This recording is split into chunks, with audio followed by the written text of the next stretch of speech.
Hello guys, silipin natin tong aking ginawang Kaland use oil. Ito guys, ito yung pinakatangke, lagayan ng oil.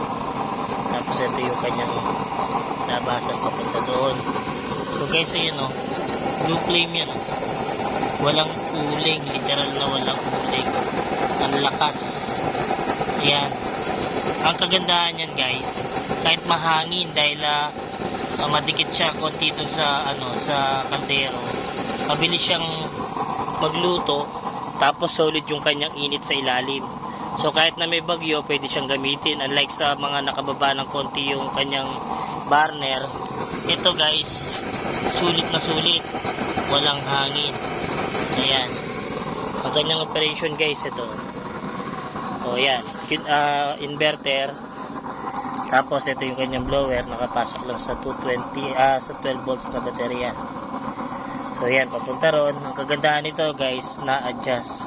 Pwede mong inaan, pwede mong lakasan kung nagmamadali ka. Ayan, silipin natin itong ating nilulutong pang sisig. Ayan guys, malapit na pong kumulo. Diba? Ayan na po siya. So dito lang po. Bye bye.